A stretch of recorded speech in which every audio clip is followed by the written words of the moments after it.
गीता महज एक धर्म ग्रंथ नहीं, बल्कि पूरा का पूरा मनोविज्ञान है। कृष्ण से बड़ा मनोवैज्ञानिक आज तक धरती पर नहीं हुआ। गीता में आगे बढ़ते हुए दुर्योधन द्रोणाचार्य को बताते हैं कि पांडवों के पक्ष में कौन कौन से योद्धा खड़े हुए हैं। पश्येताम पांडुपुत्राणाम आचार्य महतीम चमूम व्यूणाम द्रुपद पुत्रेण तव शिष्येण धीमता अत्र शूरा महेश्वासा भीमार्जुन समायुधि युयुधानो विराटश्च द्रुपदश्च महारथः। मनुष्य का मन जब हीनता की ग्रंथि से, इंफीरियोरिटी कॉम्प्लेक्स से पीड़ित होता है, जब मनुष्य का मन अपने आप को भीतर से हीन समझता है, तब सदा ही अपनी श्रेष्ठता की चर्चा से शुरू करता है। लेकिन जहां महान व्यक्ति होते हैं, वहां चर्चा सदा ही दूसरे की श्रेष्ठता से शुरू होती है। ये अर्जुन कह रहा है द्रोणाचार्य से। पांडवों की सेना में कौन कौन महारथी, कौन कौन महायोद्धा इकट्ठे हैं, इससे वो अपनी बात शुरू कर रहा है। ये बड़ी प्रतीक की, बड़ी सिंबॉलिक बात है। साधारणतः शत्रु की प्रशंसा से बात शुरू नहीं होती। साधारणतः शत्रु की निंदा से बात शुरू होती है। शत्रु की सेना में कौन कौन महावीर इकट्ठे हुए हैं, दुर्योधन उनसे अपनी बात शुरू कर रहा है। दुर्योधन कैसा भी व्यक्ति हो, इंफीरियोरिटी कॉम्प्लेक्स से पीड़ित व्यक्ति नहीं है, हीनता की ग्रंथि से पीड़ित व्यक्ति नहीं है।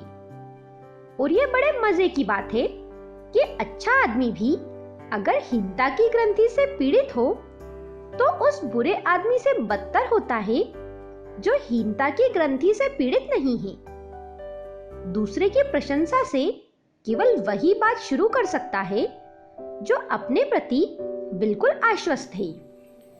ये एक बुनियादी अंतर सदियों में पड़ा है। बुरे आदमी पहले भी थे और अच्छे आदमी भी पहले थे। ऐसा नहीं है कि आज बुरे आदमी बढ़ गए हैं और अच्छे आदमी कम हो गए हैं। आज भी बुरे आदमी उतने ही हैं और अच्छे आदमी भी उतने ही हैं। फिर अंतर क्या पड़ा है? निरंतर धर्म का विचार करने वाले लोग ऐसा प्रचार करते रहते हैं कि पहले लोग अच्छे थे और अब लोग बुरे हो गए हैं। ऐसी उनकी धारणा मेरे ख्याल में बुनियादी रूप से गलत है। बुरे आदमी सदा थे, अच्छे आदमी भी सदा से थे। अंतर इतना ऊपरी नहीं है, अंतर बहुत भीतरी पड़ा है। बुरा आदमी भी पहले हीनता की ग्रंथि से पीड़ित नहीं था। आज अच्छा आदमी भी हीनता की ग्रंथि से पीड़ित है। ये बहुत गूढ़ अंतर है। आज अच्छे से अच्छा आदमी भी बाहर से ही अच्छा है, भीतर स्वयं भी आश्वस्त नहीं है। और ध्यान रहे, जिस आदमी का आश्वासन स्वयं पर नहीं है, उसकी अच्छाई टिकने वाली अच्छाई नहीं हो सकती। बस स्किन डीप होगी, चमड़ी के बराबर गहरी होगी। जरा सा खरोच दो और उसकी बुराई बाहर आ जाएगी। और जो बुरा आदमी अपनी बुराई के होते हुए भी आश्वस्त है, उसकी बुराई भी किसी दिन बदली जा सकती है, क्योंकि बहुत गहरी अच्छाई बुनियाद में खड़ी है। वो है स्वयं का आश्वासन। इस बात को मैं महत्वपूर्ण मानता हूं कि दुर्योधन जैसा बुरा आदमी एक बहुत ही शुभ ढंग से चर्चा को शुरू कर रहा है। वो विरोधी के गुणों का पहले उल्लेख कर रहा है, फिर अपनी सेना के महारथियों का उल्लेख कर रहा है। दुर्योधन ने आगे आचार्य द्रोण से कहा, एक तो स्वयं आप, पितामह भीष्म, महाबली कर्ण, संग्राम विजयी कृपाचार्य और वैसे ही अश्वत्थामा, विकर्ण और सोमदत्त का पुत्र भूरिश्रवा, और भी बहुत से शूरवीर अनेक प्रकार के शस्त्र अस्त्रों से युक्त, मेरे लिए जीवन की आशा को त्यागने वाले सबके सब युद्ध में चतुर हैं। इस प्रकार भीष्म पितामह द्वारा रक्षित हमारी सेना सब प्रकार से अजेय है और भीम द्वारा रक्षित इन लोगों की यह सेना जीतने में सुगम है। इसलिए सब मोर्चों पर अपनी अपनी जगह स्थित रहते हुए आप लोग सबके सभी निसंदेह भीष्म पितामह की ही सब ओर से रक्षा करें। एक प्रश्न आता है कि श्रीमद् भगवत गीता में सारा भार अर्जुन पर है और यहाँ गीता में दुर्योधन कहता है पांडवों की सेना भीम अभिरक्षित और कौरवों के भीष्म अभिरक्षित है। तो भीष्म के सामने भीम को रखने का ख्याल, क्या यह नहीं हो सकता कि दुर्योधन अपने प्रतिस्पर्धी के रूप में भीम को ही देखता है? जवाब है कि यह बिंदु विचारणीय है। सारा युद्ध अर्जुन की धुरी पर है, लेकिन यह बाद में सोची गई बात है। युद्ध के बाद युद्ध की निष्पत्ति पर जो युद्ध के पूरे फल को जानते हैं वे कहेंगे कि सारा युद्ध अर्जुन की धुरी पर घुमा है। लेकिन जो युद्ध के प्रारंभ में खड़े हैं वे ऐसा नहीं सोच सकते थे। दुर्योधन के लिए युद्ध की सारी संभावना भीम से ही पैदा होती थी। उसके कारण थे। अर्जुन जैसे भले व्यक्ति पर युद्ध का भरोसा दुर्योधन भी नहीं कर सकता था। अर्जुन डावाडोल हो सकता है, इसकी संभावना दुर्योधन के मन में भी थी। अर्जुन युद्ध से भाग सकता है, इसकी कोई गहरी अचेतन प्रतीति दुर्योधन के मन में भी है। अगर युद्ध टिकेगा तो भीम पर टिकेगा। युद्ध के लिए भीम जैसे कम बुद्धि के लेकिन ज्यादा शक्तिशाली लोगों पर भरोसा किया जा सकता है। अर्जुन बुद्धिमान है और जहां बुद्धि है वहां संशय है, जहां संशय है वहां द्वंद्व है। अर्जुन विचारशील है और जहां विचारशीलता है वहां पूरे पर्सपेक्टिव, पूरे परिप्रेक्ष्य को सोचने की क्षमता है। वहां युद्ध जैसी भयंकर स्थिति में आंख बंद करके उतरना कठिन है। दुर्योधन भरोसा कर सकता है युद्ध के लिए भीम का। भीम और दुर्योधन के बीच गहरा सामंजस्य है। भीम और दुर्योधन एक ही प्रकृति के, बहुत गहरे में एक ही सोच के, एक ही ढंग के व्यक्ति हैं।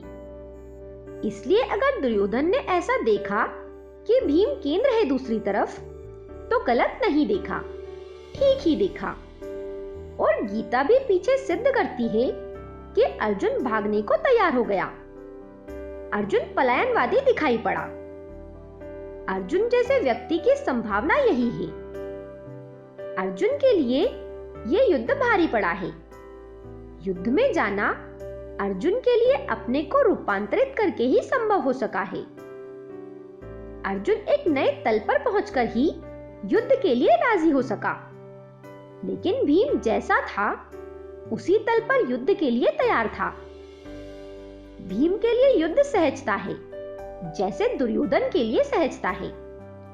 इसलिए दुर्योधन भीम को केंद्र में देखता है तो आकस्मिक नहीं है। लेकिन यह युद्ध के प्रारंभ की बात है। युद्ध की निष्पत्ति क्या होगी, अंत क्या होगा, यह दुर्योधन को भी पता नहीं है, यह हमें पता है। और ध्यान रहे, अक्सर ही जीवन जैसा प्रारंभ होता है वैसा अंत नहीं होता। अक्सर अंत सदा ही अनिर्णित है, अंत सदा ही अदृश्य है। अक्सर ही जो हम सोचकर चलते हैं वो नहीं होता। अक्सर ही जो हम मानकर चलते हैं वो नहीं होता। जीवन एक अज्ञात यात्रा है। इसलिए जीवन के प्रारंभिक क्षणों में, किसी भी घटना के प्रारंभिक क्षणों में जो सोचा जाता है वो अंतिम निष्पत्ति नहीं बनती। हम भाग्य के निर्माण की चेष्टा में रत हो सकते हैं, लेकिन भाग्य के निर्णायक नहीं हो पाते हैं। निष्पत्ति कुछ और होती है। ख्याल तो दुर्योधन का यही था कि भीम केंद्र पर रहेगा, और अगर भीम केंद्र पर रहता तो शायद दुर्योधन जो कहता है कि हम विजयी हो सकेंगे वो हो सकता था। लेकिन दुर्योधन की दृष्टि सही सिद्ध नहीं हुई और आकस्मिक तत्व बीच में उतर आया। कृष्ण का उसे ख्याल ही नहीं था कि अर्जुन अगर भागने लगे तो कृष्ण उसे युद्ध में धक्का दे सकते हैं। हम सबको भी ख्याल नहीं होता। जब हम जिंदगी में चलते हैं तो एक अज्ञात परमात्मा की तरफ से भी बीच में कुछ होगा, इसका हमें ख्याल नहीं आता। हम जो भी हिसाब लगाते हैं वो दृश्य का होता है, अदृश्य भी बीच में उतर आएगा, इसका हमें भी कोई ख्याल नहीं होता। कृष्ण के रूप में अदृश्य बीच में उतर आया और सारी कथा बदल गई। जो होना था वो नहीं हुआ और जो नहीं होने की संभावना मालूम होती थी वो हुआ है। और अज्ञात जब उतरता है तो उसके प्रिडिक्शन नहीं हो सकते, उसकी कोई भविष्यवाणी नहीं हो सकती। इसलिए जब कृष्ण भागते हुए अर्जुन को युद्ध में धक्का देने लगते हैं तो जो भी इस कथा को पहली बार पढ़ता है वो शॉक खाए बिना नहीं रह सकता, उसको धक्का लगता है। जब इमर्सन ने पहली बार पढ़ा तो उसने किताब बंद कर दी, वो घबरा गया क्योंकि अर्जुन जो कह रहा था वो सभी तथाकथित धार्मिक लोगों को ठीक मालूम पड़ेगा। वो ठीक तथाकथित धार्मिक आदमी का तर्क दे रहा था। जब हेनरी थारो ने इस जगह आकर देखा कि कृष्ण उसे युद्ध में जाने की सलाह देते हैं तो वो भी घबरा गया। हेनरी थारो ने भी लिखा है कि मुझे ऐसा भरोसा नहीं था, ख्याल भी नहीं था कि कहानी ऐसा मोड़ लेगी कि कृष्ण और युद्ध में जाने की सलाह देंगे। गांधी को भी वही तकलीफ थी, उनकी पीड़ा भी वही थी। लेकिन जिंदगी किन्हीं सिद्धांतों के हिसाब से नहीं चलती। जिंदगी बहुत अनूठी है। जिंदगी रेल की पटरियों पर दौड़ती नहीं, गंगा की धारा की तरह बहती है।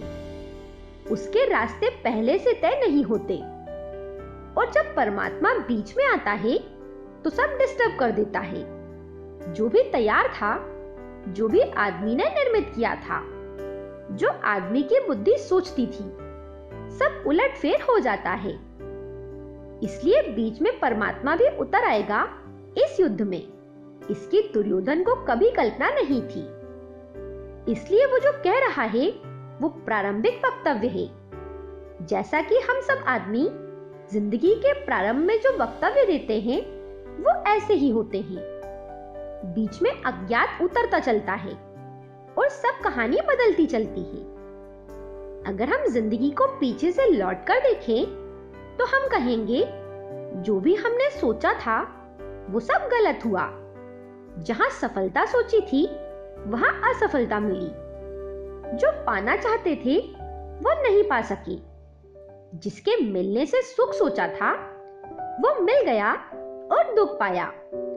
और जिसके मिलने की कभी कामना भी नहीं की थी उसकी झलक मिली और आनंद के झरने फूटे। सब उल्टा हो जाता है।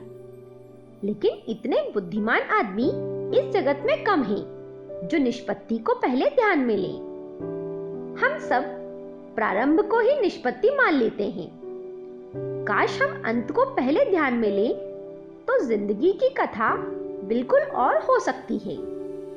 लेकिन अगर दुर्योधन अंत को पहले ध्यान में ले लेता तो युद्ध नहीं हो सकता था। दुर्योधन अंत को ध्यान में नहीं ले सकता, अंत को मानकर चलेगा कि ऐसा होगा। इसलिए वो कह रहा है बार बार कि यद्यपि सेनाएं उस तरफ महान है लेकिन जीत हमारी ही होगी। मेरे योद्धा जीवन देकर भी मुझे जिताने के लिए आतुर हैं। लेकिन हम अपनी सारी शक्ति भी लगा दें तो भी असत्य जीत नहीं सकता। हम सारा जीवन भी लगा दें तो भी असत्य जीत नहीं सकता। इस निष्पत्ति का दुर्योधन को कोई भी बोध नहीं हो सकता है। और सत्य जो कि हारता हुआ भी मालूम पड़ता हो अंत में जीत जाता है। असत्य प्रारंभ में जीतता हुआ मालूम पड़ता है लेकिन अंत में हार जाता है। लेकिन प्रारंभ से अंत को देख पाना कहाँ संभव है। जो देख पाता है वो धार्मिक हो जाता है, जो नहीं देख पाता वो दुर्योधन की तरह अंधे युद्ध में उतरता चला जाता है। गीता के अनुपम अर्थों की ये यात्रा जारी है। मेरे साथ बने रहने के लिए धन्यवाद।